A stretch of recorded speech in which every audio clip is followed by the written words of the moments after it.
number 2a. So we have to solve 1 minus 2q, which is equal to 2 plus q over 3. 1 minus 2q, which is equal to 2 plus q over 3. So the first you have to do is that this is a fraction, so we have to make the rest of them as a fraction. So divided by 1, this also over 1, this also over 1, then becomes what? A fraction. Now that we have this fraction, what we have to do is what? We have to find the SM of 1, 1, 1, and 3. So the SM for 1, 1, 1, and 3 is 3. So what we have to do is what? Multiply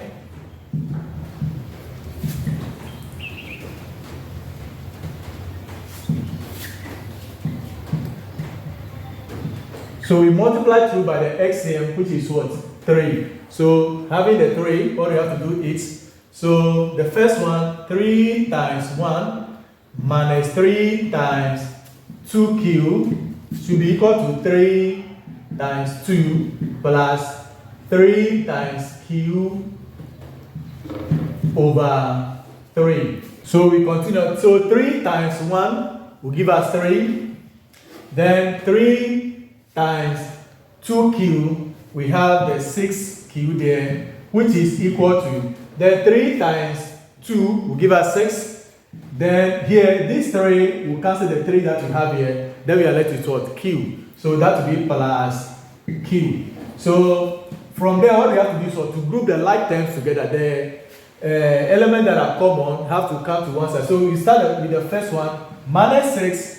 Q, and this q have to come to where you have the minus 6, so it becomes minus q, because here it is positive. Once it comes here, it becomes what? Negative, which is equal to 6. The 6 is there, so we are sending the 3 to where the 6 is. The 3 here is positive. Once it gets there, it becomes what? Negative, so minus 3. So what we have is minus 6q minus q will give us minus 7q, which is equal to, when you take 3 from 6, we are left with what? We are left with 3. So what we have to do is, we divide both sides by the coefficient of q, which is negative 7. Because we are looking for q, not negative 7. So you have to divide both sides by the coefficient of q, that is the negative 7. So divided by negative 7, both sides. So negative will cancel here, and then 7 will cancel. Now we are left with q here, which is equal to, so 3 and 7, nothing can cancel it, so we have to write it down. So our result is negative 3 out of 7. So therefore, Q is equal to negative 3 out of 7. Question number 2b, you have to find the highest common factor of 20, 28, and then 36. So we are going to use two methods in solving this. So when we talk about factors, factors are numbers that can divide a given number without a remainder. So 1 is a factor of all numbers. So when you take the 20, 1 will go into 20, 2 will go into 20, 4 will go, 5 will go, 10 will go, and then 20 will go into what? Each cell. Now to 28, we know 1 will go, 2 will go, 4 will go there, 7 will go, 14 will go, and then 28 each cell. So 1 times 28 will give us 28, 2 times 14 will give us 28, 4 times 7 will also give us what? 28.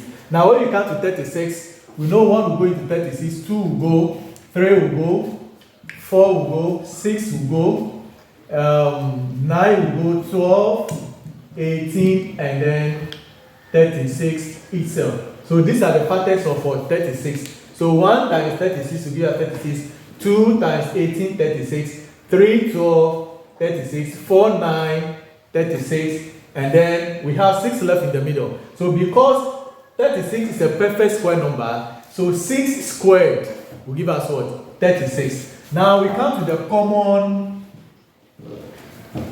factors. The factors that are what? Common to both 20, 28, and then 36. So we have 1, 1, 1, 2 is here, 2 is here, 2 is here, 2. We have 4, 4, 4. I think those are the only ones that are what? Common to them. So we have the 1, 2, 4. So these are the common factors. If these are the common factors, which of them is the highest? So we come to the highest common factor. The biggest among them, or the greatest, that is what? 4. So therefore, 4 is the highest common factor of 20, 28, and 36. Let's use the prime factorization method to see if you can get this result. So when we come to 20, when you break it down, it's the same as 2 and 10. So 2 times 10 will give us what? 20. 2 is a prime number, so we cycle it, but 10 is not a prime number, so you have to break it down. So breaking the 10 down, we have 2 and 5.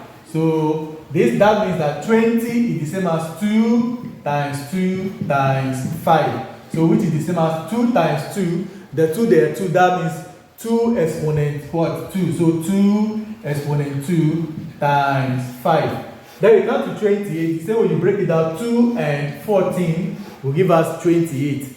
So since 2 is a prime number, we cycle it. Then we have to break the 14 down. So breaking the 14 down, we have 2 and then 7. So both are prime numbers. So we have to what? Cycle them. So it means that here we have the 2 times 2 times what? 7.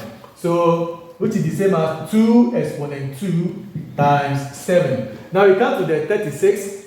We have to break it down. We have 2 and 18. So since 2 is a prime number, we cycle the 2 and break the 18 down again. So 18, breaking it down, we have 2 and 9. We cycle the 2 because it's a prime number. Then this one, we have to break it down. We have 3 and 3. So now what we have is what? 2 times 2 times 3 times what? 3. So 2 times 2 will give us what?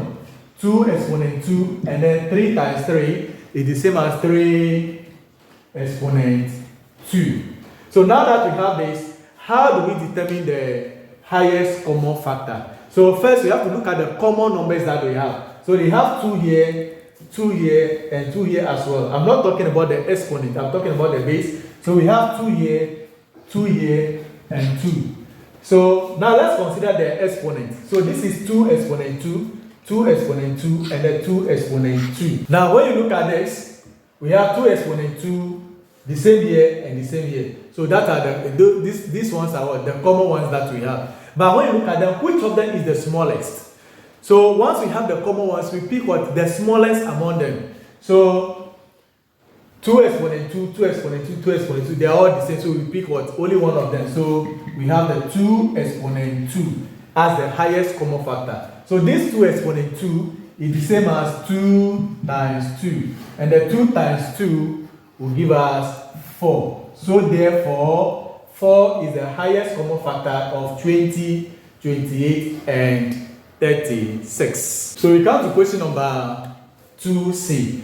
The base of an isosceles triangle is 9 centimeters, and one of the other two sides is x centimeters. So the first question is, illustrate the information in a diagram. So that is question 2C. CI, we have to illustrate that information in a diagram. So this is what we have. Now when we talk about isosceles triangle, it's a triangle with what? Two sides what? Equal. And they're telling us that the base here is what? 9 centimeters. So if the base here is the 9 centimeters, that means the other two sides are what? Equal. So if this is A, B, C, and they're telling us the one of the other side is what? X centimeters. So it means that this side also will be what? X centimeters. So this is the diagram that you are being asked to what? To draw. Then we come to II, which says that if the perimeter is 21 centimeters, then find the product of the other two sides. Now, how do we find the perimeter of a triangle or perimeter of what? Figures. Perimeter is the total distance around the figure. So it means AB plus BC plus what? AC. That is the perimeter. So for us to get a perimeter, we know that AB plus BC plus AC all have to give us the 21 centimeters that they are talking about. But we know that the length AB is giving us 9 centimeters. So that is the 9 centimeters plus BC here is what? Is the X centimeters. The AC is also what? X centimeters. All is equal to 21 centimeters. So we have the 21 centimeters here.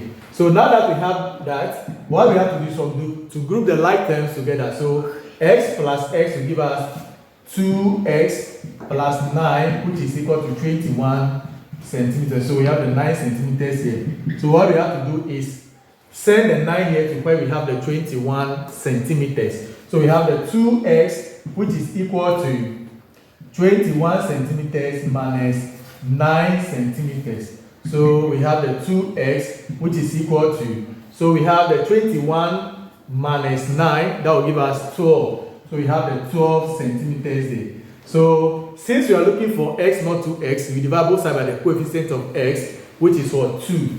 So we divide by 2, and this side also by 2. So 2 will cancel. Our x is equal to 2 will go into itself once and go into 12 6 times. So that means one of the sides is what? 6 centimeters. And since all the two sides are the same, then we have to find the product of what? The other two sides. Talk about product. Product means what? Multiplication. So we know that the other two sides, one side is what? X, which is 6 centimeters. So the x, there are 2 there. So what we have to do is what? 6 centimeters. So 6 centimeters times 6 centimeters, that will give us what? 36 centimeters squared. So that 36 centimeters squared is the product of the other two sides. Thank you so much for watching today's episode. Remember to subscribe to this channel, Menalights TV, for more updates.